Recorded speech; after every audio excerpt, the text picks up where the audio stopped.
प्यारे बच्चों, कैसे हैं आप सभी। उम्मीद करती हूँ आप सभी बहुत अच्छे होंगे। चलिए बच्चों, आज हम सभी विषय सामाजिक ज्ञान की वर्कशीट को हल करेंगे। कक्षा 4 की मैं यहाँ बात कर रही हूँ। सप्ताह है 6। उपविषय है बच्चों थार, भारत का मरुस्थल। बच्चों मरुस्थल क्या होता है? जहाँ पे रेत ही रेत होती है, मिट्टी ही मिट्टी होती है। तो देखिए बच्चों, भारत का मरुस्थल थार, जो बच्चों भारत है उसमें थार सबसे बड़ा जो है वो हमारा मरुस्थल है। ठीक है, ठीक है। रेगिस्तान जिसे हम बोलते हैं वो है।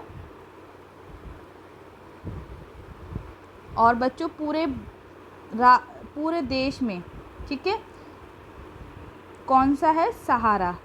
सहारा रेगिस्तान सबसे बड़ा है पूरे विश्व में, वर्ल्ड में, और हमारे भारत में थार। तो आप सभी इस चीज़ का ज़रूर ध्यान रखें। तो बच्चों देखिए, भारत में थार मरुस्थल इधर है। अब ये कौन सी जगह है, कौन सा राज्य है? तो यहाँ पे देखिए बच्चों, राजस्थान है। ठीक है, राजस्थान में हमारा थार मरुस्थल है। ठीक है, और यहाँ पे पर्वतमाला कौन सी है? तो यहाँ पे कौन सी पर्वतमाला है बच्चों? यहाँ पे है अरावली पर्वतमाला। ठीक है, अरावली पर्वतमाला।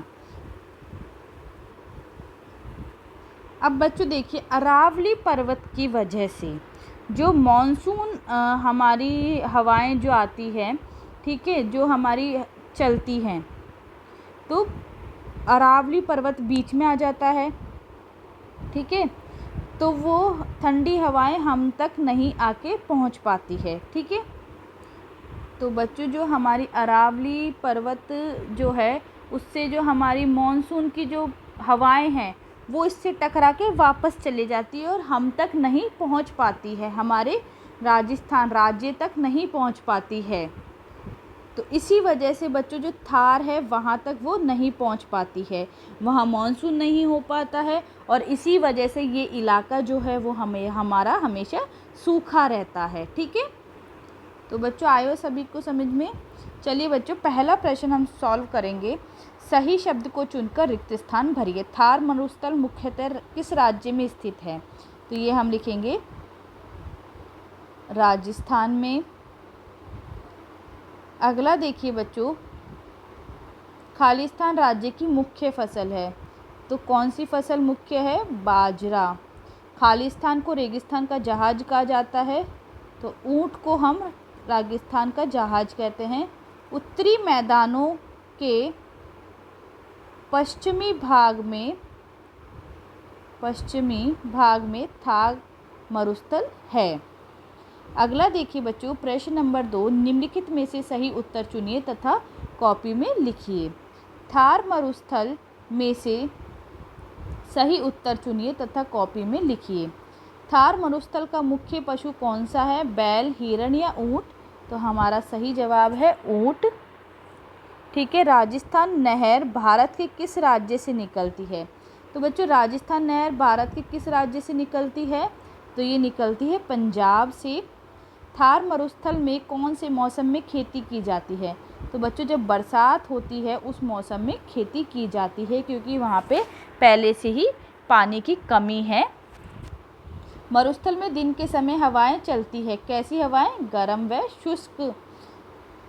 थार मरुस्थल की घुमक्कड़ जाति कौन सी है? तो वहाँ की जाति जो है वो है कालबेलिया। प्रश्न नंबर 3 देखिए बच्चों, मिलान कीजिए।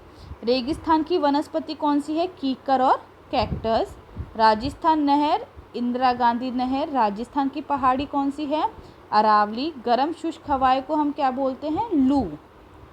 ठीक है बच्चों, अगला देखिए बच्चों, ऊंट राजस्थान का एक प्रमुख जानवर है। रेगिस्तानी इलाकों में घोड़े जैसे कुछ अन्य जानवर ऊंट का विकल्प क्यों नहीं हो सकते हैं? कारण बताइए। जैसे बच्चों, ऊंट एक ऐसा जानवर है जो कई दिन बिना पानी के रह सकता है, बाकी जानवर बिना पानी के नहीं रह सकते हैं, इसलिए ऊंट का कोई विकल्प नहीं हो सकता है। और देखिए बच्चों, जो ऊंट है वो मरुस्थल में रह सकता है, क्योंकि जो ऊंट के पैर होते हैं जो पैडेड होते हैं, ठीक है, उनसे उनके पैर जलते नहीं हैं। बाकी इनके अलावा कोई अन्य जानवर अगर वहाँ पे रहेगा तो उनके जो पैर हैं वो जलेंगे। ठीक है बच्चों, सभी को समझ में आ रहा है मैंने क्या बताया आपको यहाँ पे? तो इस तरह से बच्चों आप इसका उत्तर लिख सकते हैं यहाँ पे। तो चलिए बच्चों, हम सभी इसका उत्तर यहाँ पे लिखेंगे।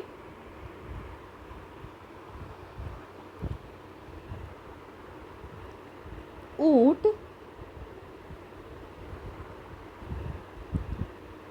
ऐसा जानवर है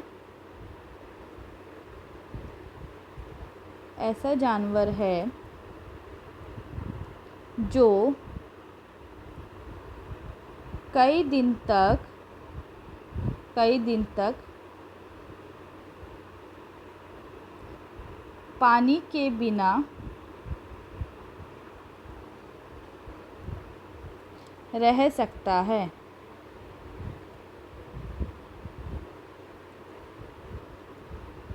बाकी जानवर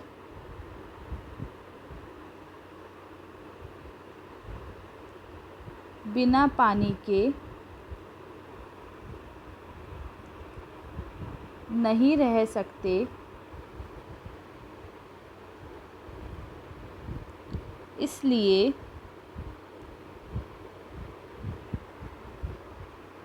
ऊंट का विकल्प नहीं है। ठीक है बच्चों, अगला प्रश्न देखिए, प्रश्न नंबर 5। इन तस्वीरों को ध्यान से देखें। उनकी तुलना करने के बाद आपके दिमाग में क्या कुछ आ रहा है? दूसरी तस्वीर में दिख रहे व्यक्ति को आप क्या सुझाव देना चाहेंगे? तो देखिए बच्चों, पहली जो हमारी तस्वीर है उसमें हमने क्या देखा कि जो औरतें हैं वो पानी के लिए दूर दूर तक पैदल जा कर के पानी लेकर आती हैं। ठीक है बच्चों, आप सभी को दिखाई दे रहा होगा यहाँ पे अच्छे से। और बच्चों, जो हमारी दूसरी तस्वीर है उसमें देखिए, जो आदमी है वो अपनी कार को धो रहा है पानी से। तो देखिए बच्चों, वो कितना पानी व्यर्थ कर रहा है, बर्बाद कर रहा है। तो बच्चों देखिए, यहाँ पे आपको यही समझाना है कि जो औरतें हैं उनके पास पानी नहीं है, और जिनके पास पानी है तो वो उसको व्यर्थ बहा रहे हैं। तो बच्चों, पानी उतना ही हमें इस्तेमाल करना चाहिए जितना हमें ज़रूरत हो, पानी को व्यर्थ बहाना नहीं चाहिए। तो यहाँ हमारा उत्तर लिखेंगे, कार धोने के लिए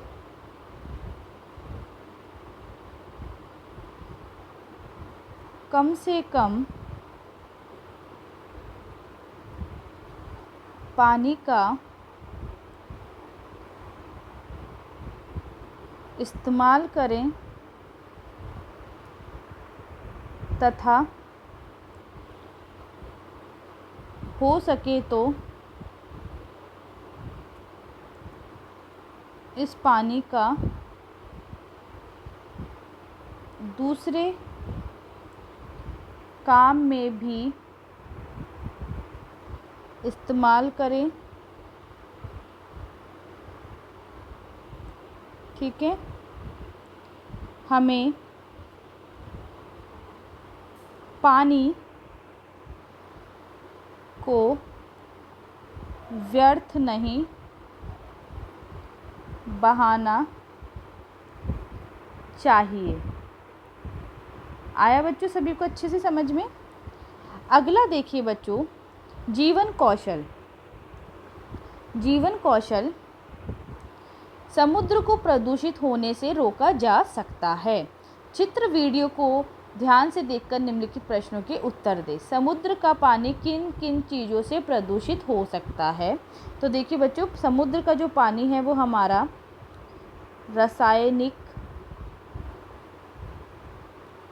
रासायनिक अवशेष से प्रदूषित हो सकता है। ठीक है, कच्चा तेल उसमें अगर हम डालते हैं तो उससे भी वो प्रदूषित हो सकता है। प्लास्टिक से वो प्रदूषित हो सकता है। ऐसे कई सारे और भी चीज़ें हैं जिनसे वो प्रदूषित हो सकता है। प्रश्न 2 देखिए, हम समुद्र को प्रदूषित होने से कैसे बचा सकते हैं? 2 उपाय लिखिए। तो देखिए बच्चों, प्रदूषित होने से बचाने के लिए हमें प्लास्टिक की वस्तुओं की जगह कागज़ या पर्यावरण के अनुकूल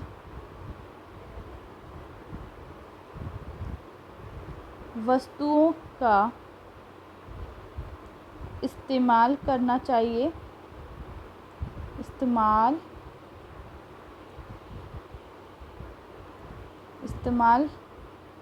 किया जाए। दूसरा बच्चों, गंदे नाले के पानी को समुद्र में डालने की बजाय उसे उपचार संयंत्रों द्वारा साफ पानी में बदला जाए। ठीक है बच्चों, अगर हम उसे समुद्र में डाल देंगे तो वो पूरा समुद्र गंदा कर देगा, इसलिए उसे हमें क्या करना चाहिए, उपचार के द्वारा हमें उसे साफ पानी में बदलना चाहिए। संस्कार शाला छोटी छोटी पर बड़ी बातें। गलती करना बुरा नहीं है, गलती से सीख ना लेना बुरा है। खाना पीना दूध से बने खाद्य पदार्थ जैसे दूध, दही, लस्सी, छाछ इत्यादि को खाने में शामिल करना होगा। गतिविधि किन्हीं 5 स्वतंत्रता सेनानियों के चित्र इकट्ठा करें, वे कॉपियों में चिपकाएं। तो बच्चों, आपको किसी भी 5 स्वतंत्रता सेनानी के जो पिक्चर हैं वो कलेक्ट करने हैं और कॉपी में चिपकाना है। परिवार के साथ लूडो का खेल आपको खेलना है। दैनिक दिनचर्या, निम्नलिखित आदतों को अपनी दिनचर्या में शामिल करें।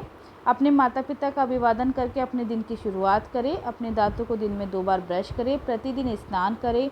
खूब पानी पिए और संतुलित आहार लें। अपने चेहरे को छूने से बचें और अपने हाथों को बार बार धोएं और अपना गृह कार्य समय पर पूरा करें। तो बच्चों, आप सभी इस तरह अपनी वर्कशीट को कंप्लीट करें। उम्मीद करती हूँ बच्चों आप सभी को मेरा वीडियो अच्छा लगा हो, तो आप सभी इसे लाइक का बटन दबा करके लाइक करें। ज़्यादा से ज़्यादा आप सभी इसे शेयर करें। साथ ही साथ कमेंट बॉक्स में कमेंट ज़रूर करके बताएं कि आप सभी को मेरा वीडियो कैसा लगा। अगर आपने अभी तक मेरे चैनल को सब्सक्राइब नहीं किया है तो जल्दी से लाल बटन दबा करके सभी मेरे चैनल जारेडा ऑनलाइन क्लासेस को ज़रूर सब्सक्राइब करें। वीडियो देखने के लिए आप सभी का बहुत बहुत धन्यवाद।